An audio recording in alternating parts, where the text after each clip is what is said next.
আসসালামু আলাইকুম। অনেকদিন পরে আবার ভিডিওতে আসলাম, কারণ মাঝখানে শরীরটা আমার খুব একটা ভালো ছিল না। তার মাঝে যুদ্ধ থেকে মোটে থামতে পারছি না। একটার পর একটা চক্রান্তের মধ্যে পড়েই যাচ্ছি। আর চক্রান্ত কৌশল এগুলো কখনো পর মানুষ বা দূরের মানুষ করে না। যেমন আমার ভিডিওটি যারা দেখছেন আপনারা কিন্তু করবেন না। চক্রান্ত করছে শুধুমাত্র নিজের মানুষগুলো। আর যে মানুষের পিছনে আপনার যত বেশি শ্রম, সেই মানুষগুলো আপনার পিছনে তত বেশি চক্রান্ত করতে থাকবে। যাই হোক, এবার আসি আসল কথায়। তো গতকালকে আমার হাজবেন্ডের অফিসে গেলাম। আমি সকাল থেকে ফোন দিতেছি জরুরি প্রয়োজনে, সে আমার ফোনটা ধরলো না। তো আমি আস্তে করে অফিসের গাড়িতে করে চলে গেলাম মতিঝিল হেড অফিসে। যাওয়ার পর দেখতেছি হাতে তার মোবাইলে পাসওয়ার্ড পাল্টাচ্ছে। ঠিক আছে, পাল্টাও। কিন্তু আমি যখন তাকে জিজ্ঞেস করি কি ব্যাপার, আমি তোমার এত বড় ফোন দিতেছি, ফোন ধরো না কেন, সে আমাকে দেখে একটু অবাক। আর অবাক হওয়ার পরে সে সিকিউরিটিকে বলতেছে, আহ, এ ধরনের মানুষ না যে কেউ কিভাবে ঢুকতে পারে, তোমরা কি দেখে রাখো না? তখন আমি একটু জোরালো আওয়াজ করে বললাম যে একদম চুপ, ওই চেয়ারটায় আমি বসাইছি। মানুষকে যা মনে চায় তাই বোঝানোর চেষ্টা মোটে যেন করা না হয়। যাক গে, ওর পাশে ছিল ওর আর এক কলিগ। সে চেয়ার ছেড়ে বলতেছে, ফয়সাল ভাই বলতেছে, ভাবি বসেন আপনি। আমি বললাম না, বসবো না। সে খুব জোর করে সে উঠে বললো, ভাই প্লিজ বসেন।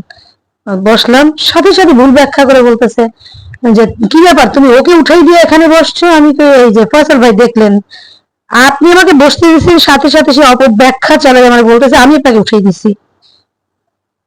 এইভাবে ভুল ব্যাখ্যা করা বন্ধ করো, সাথে সাথে বললাম। তো যাই হোক, ওখান থেকে কথাবার্তা শেষ করে অনেক কথা হলো, আমাকে অপমান অপদস্থ করতে চাইলো, কিন্তু অপমান তো আমার গায়ে লাগবে না। কারণ অপরাধীরা নিজেদের অপরাধকে ঢাকার জন্য অন্যকে অপবাদ দেয়, অপরাধের খাতায় তার নাম লেখে। ওখানে কথাবার্তা শেষ করে আমি শুধু এতটুকু বললাম, ফয়সাল ভাই আপনি তো হয়তো ভুল বুঝতে পারেন, এই হচ্ছে আসল বিষয়, এটা শুধু দেখেন তাহলে বুঝতে পারবেন। তো উনি আর কোনো কথাবার্তা বলে না, ওর সাথে আরো যারা সিনিয়র জুনিয়র যারা ছিল ওরা এসে কথাবার্তা বললো। এরপরে গেলাম ওর বড় ভাইয়ের বাসা, অফিসে। অফিসে যাওয়ার পর ওর বড় ভাই আমাকে দেখে সে একটু ছানা বড়া চোখ। কারণ ওই ভদ্রলোককে আমি 5 দিন যাবত আজকে ফোন দিতেছি, উনি আমার ফোন ধরেই না। উনি ভাবছে ওনার অফিস আমি চিনবো না। যেহেতু পুরান ঢাকার মধ্যে উনি উত্তরা ব্যাংকে আছে, ওনাকে খুঁজে বের করার কোনো ব্যাপার না, আমিও পুরান ঢাকায় থাকি। গেলাম ওনার ওখানে। আমার কথাগুলো শুনলে বর্তমান অবস্থা দেখে আপনারা হয়তো অনেকেই বুঝতে পারেন যে আপনিও কম শেয়ার না।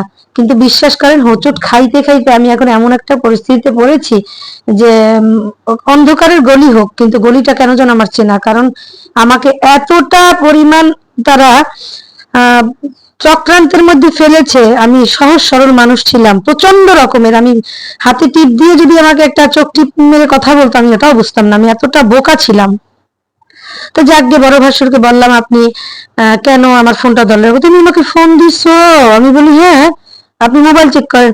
ও, মোবাইল তো এখানে, আমি আসলে একটু ব্যস্ত। আমি বলি আমি দূর থেকে দেখছি আপনি কতটা ব্যস্ত। হ্যাঁ, ঠিক আছে, এখন আমি এই যে আমার কল লিস্টে দেখেন কতবার ফোন দিছি। তা বললো হ্যাঁ ঠিক আছে। ওনার আমার পিছনে ষড়যন্ত্রগুলো সব আমি দেখাইলাম, দেখেন এই ভিডিওগুলো শুনেন, দেখেন অডিওগুলো শুনেন, আর এগুলো করছে, এখন আমি কি করতে পারি? বলতেছে যে কি করবা তুমি, তখন যা ইচ্ছা তাই করতে পারো, ছেড়ে দাও, আমি ওদের বিরুদ্ধে যা করার করব। এই বিষয়ে কথা বলতে বলতে উনি এক পর্যায়ে আমাকে বলতেছে, জানো আমি কাজলকে কখনো ছাড়তাম না। মানে কাজল ওনার প্রথম স্ত্রী, 12 বছর পর যে সংসারটা ভাঙলো। আমি মুসলিকে বলছি যে যদি কাজলের সন্তান হইতো তবে আমি কাজলকে কখনোই ছাড়তাম না, তুমি কাজলের জায়গায় কখনোই যেতে পারবা না। তারপর আমি তাকে বললাম যে মুসলিম, কাজল ভাবির বাচ্চা হয় নাই 12 বছর, কিন্তু এখন যেখানে বিয়ে হয়েছে সেখানে তো তার বাচ্চা হয়েছে। কিন্তু আপনি শুধুমাত্র আপনার পরিবারের চক্রান্তে তাদের কথা শুনে আপনি কেন এই কাজগুলো করছিলেন? আজ বলতে পারতেছেন না কেন? কি করব, এখন তো কিছু করার নাই। তুমি একটা কাজ করো, আমার মায়ের বিরুদ্ধে মামলা করো, কবর থেকে মানে কথাটা একটু বিদ্রুপের সুরে বলছে, কিন্তু বিদ্রুপের সুরে হলে আরো লোকজন ছিল, তারাও শুনতেছে তার কথাগুলো। এখন এত লোক সমাজে আমি তোমাদেরকে কেন টেনে হিসছে এভাবে বেইজ্জত করবো? এটা তো আমার আমার ভেতরে খারাপ লাগে, কিন্তু আমি নিরুপায়। এক কথায় সে আমাকে অনেক কথা বললো। আমি বললাম যে আপনার ভাইয়ের প্রতি যে আমার অবদান, এটা কি সত্য না মিথ্যা? বলে যে সত্য। আমি বলি তাহলে আমি একটু ভিডিও করি। তখন ভিডিওটা ওপেন করলাম, প্রথম থেকে ভিডিওটা করিনি। আর কারণ সবকিছুতে মানে রুচির একটা ব্যাপার আছে, আর যারা জ্ঞানী তারা অল্প কথার মধ্যে বুঝতে পারে যে কথার মধ্যে হাকিকত গুলো কি। তো আজ আমাকে ওরা এরকম ভাবে তৈরি করছে যে ওদের সবকিছুর মধ্যেই আমি এখন মানে দোষণীয় কিছু দেখতে পাচ্ছি। সত্যি ধারণা থেকেও যদি আমি ওদের প্রতি বলি, আমার একটা কথাও মিথ্যা হয় না। ওদের প্রতিটা চক্রান্ত আমি আগে ভাগেই বুঝতে পারি এখন, কারণ আমি নজর রাখছি, এই জন্য আগে বুঝতে পারতাম না। আর এই মানুষ এরা আরো একটা মিথ্যা কথা বলছে। কালকে আমি যখন বললাম আমার মেয়ের লেখাপড়ার ব্যাপারে সেই কৌশলগুলো অবলম্বন করতেছে, আপনারা কি ফেরাবেন এটা? আপনি সহ কিন্তু আটকা পড়বেন। পরে বলতেছে আমারই কেন আটকাবা? আমি বললাম আপনি ভয় পাইতেছেন কেন? নারী নির্যাতনের মামলা থেকে আমার বাবা আপনাকে উদ্ধার করছে, সেই জন্য এখন আবার ভয় হচ্ছে? আমি এর মধ্যে নাই, সাথেও নাই, পাশেও নাই। আমি এইটাই আপনার বড় ভুল। সাথে পাশে কেন থাকবেন না? আপনি সবার বড়, আপনি এত স্বার্থপর হলে আপনার ছোটরা তো স্বার্থপর হবেই। আপনার এবং আপনাদের উচিত ছিল না এত, কি কারণে আপনারা যদি এত ভালো হন তাহলে আমি কেন আপনাদের পিছনে এত লাগবো? আমার তো কোনো চাওয়া পাওয়া নেই।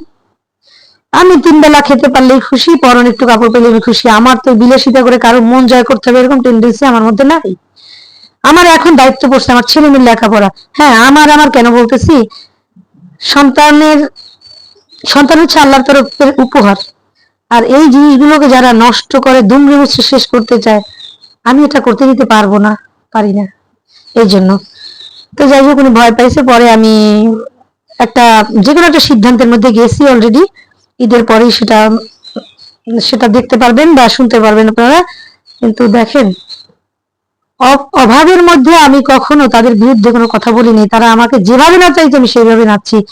হ্যাঁ, অন্যায় থেকে দূরে ছিলাম, কিন্তু জুলুম করছে। কেন করব না, কেন যাব না, কেন বলবো না? ওদের রাজনীতির সাথে আমি পারিনি, আমার বিবেক কাজ করছে। কিন্তু এখন যে কাজগুলো করতেছে, আমার বলতে তো শুধু আমি না, ওদের মতো 2টো সন্তান আছে। এই আসলে মানুষ এত জুলুম কিভাবে নিতে পারে আমার জানা নাই।